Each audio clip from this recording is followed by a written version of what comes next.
Today, I'll be ranking all the best D-line abilities in Madden 23. Today's going to be the first ability tier list that I do, and today we got defensive alignment, man. Feel like I've used enough of these abilities to get a good idea of what they're capable of, their strengths, and all that. So yeah, we're just going to get straight into it right here. Enforcer. Enforcer on a defensive lineman, in my opinion, is going to go in F tier because it just is not worth it. In my opinion, for your defensive lineman, you either want to make them studs in the run game or also insane pass rushers. And this ability, while it can guarantee some tackles, I just don't think it's worth it. And right here, we got goal line stuff. So goal line stuff is not useless like I would say Enforcer is. I'm going to go ahead and put this D, but the reason why I'm so low on it is because it only activates within the 5 on like either side. The amount of times you get this ability to actually work, it just like really isn't worth it. You'd rather get something that can activate on like every single play or like the majority of run plays than like something that only activates within the 5. And now we got inside stuff. Inside stuff, it's for sure going A or S for me. The reason, okay, so I'm gonna go ahead and put it A tier. Here's my thought process with that, right? There's a couple things you can do with inside stuff to counter it. Like you can double team it, 1, you can get secure protector on your offensive line, 2, but if they do not do any of that and you're strictly trying to stop the run, this ability is awesome. So it's not like I don't like the ability. It's just like the reason why I also don't have it S is I think there are some absolutely game-changing abilities that we're gonna cover later. Now we got no outsiders. If I'm gonna be honest with you, I'm gonna put no outsiders like C, and the reason being is I just think inside stuff does everything you would think no outsiders does, but it's just better. I cannot think of a time where I'm like, I wish I had no outsiders instead of inside stuff. I feel like inside stuff is also kind of like a lie because inside stuff can activate on like bases, can activate on stretches, can activate on every single RPO as well. And no outsiders, like I just feel like it just doesn't give you that value that inside stuff does. Now we got out of my way. Out of my way. So in a dream world, if like running was the meta, I think like combining this with like inside stuff would be great because if you're going against I form, they shed the offensive lineman immediately, then blow up the fullback and can make the tackle for a loss, right? I just feel like in the meta right now, with how the game plays, don't really think this is a great ability. Do I think it's useless?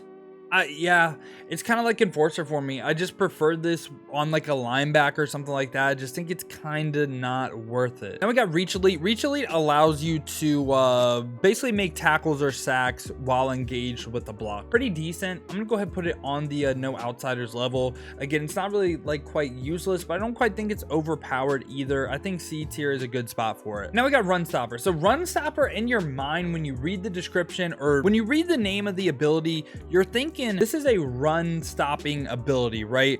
But in my opinion, I feel like this is way more of a pass, like a pass defense ability, because what this does is you do not need to spend a point on shed attempts during run plays. You don't spend pass rush points on run plays, which is going to lead to you rushing the passer better, not really stopping the run better, right? So I like Run Stopper. I don't like it as much as inside stuff though. So I'm gonna go ahead and put it in the B tier, but I do think it is a really good ability. Could see it in A, I'm not gonna lie to you. Now we got Secure Tackler. Secure Tackler is going into this D tier for me. I just don't really think it's that great on defensive linemen. Kind of like Enforcer or Out of My Way. I just feel like you'd have a little bit more use with Secure Tackler than these two abilities. And then we got Stonewall. Stonewall will basically guarantee, hey, you're never gonna lose a tackle battle, which is good, but I don't like it on defensive linemen. I'm putting it F tier because I just do not like it on defensive linemen. Strip Specialist is really interesting. So Strip Specialist, this would be on your like outside pass rushers that you could potentially get free.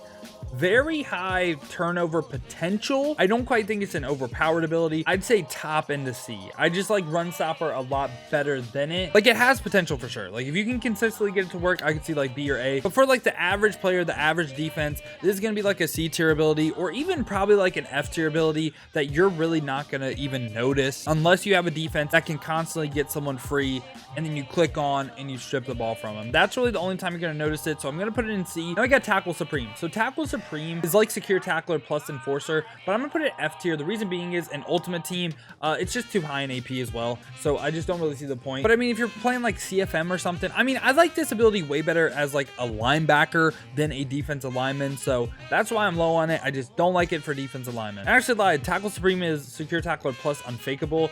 I don't really like Unfakeable for defensive linemen. I like Secure Tackler way better. I don't feel like you need the Unfakeable ability, so I'm gonna go ahead and put it in the F tier. tier. Now we got Adrenaline Rush. So Adrenaline Rush literally requires you to get sacked. I am going to go ahead and put this ability D tier. So there's so many things the offensive player can do to make you not get a sack. They throw the ball away, probably the most common one. You need to get a sack to restore all your pass rush points. Don't really think it's worth it. If you have someone that can constantly come in free, you don't need Adrenaline Rush, but that's really the only way you'll consistently get sacks, right? Like I'm thinking like a double A gap type of defense. I don't really see the point in it. I just think there's so much better value across this defensive line list. All right, now we got bogo. So bogo is really interesting because as a main ability, it's not good by itself. It's really good comboed with some of the better abilities we're going to cover in this ability. For instance, like double or nothing, edge threat. That's when it really reaches its full potential. But by itself, not really great. But it can make other abilities super overpowered. So it's a great combo ability.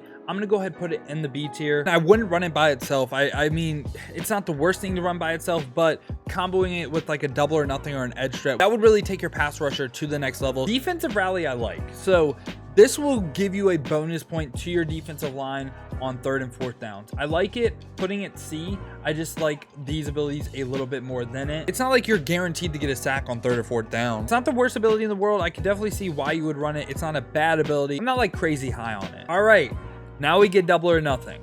Double or nothing is crazy good, man. Double or nothing is going to be our first S tier ability of the game.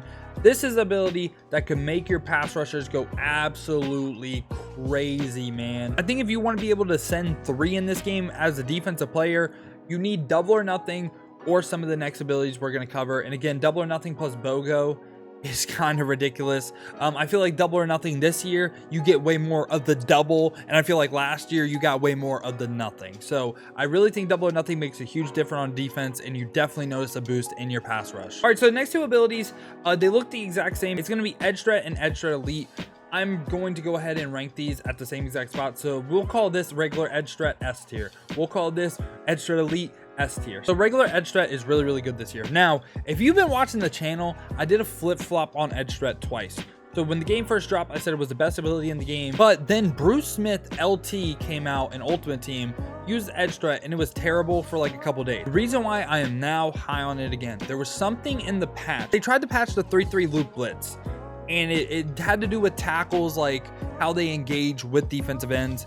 Whatever they did made edge threat and double or nothing great again. This ability is actually kind of nuts at times. Again, edge threat plus bogo goes crazy. And then edge threat elite is essentially edge threat plus under pressure. And I think under pressure, you know what? I'll just rank it right now. I think under pressure is the best ability in the game. I think it's the best ability in the game.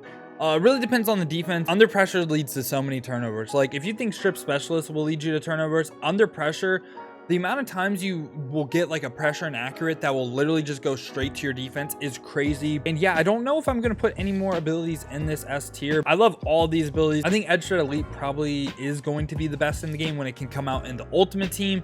If you're running a CFM right now, try to get someone with this edge threat elite ability because, oh man, you get the benefits of edge threat and you get under pressure. Now we get El Toro. If I'm gonna be honest with you, did not like El Toro. I don't think it's good value in Ultimate Team, and I don't feel like it does a lot. I'm putting it like D tier.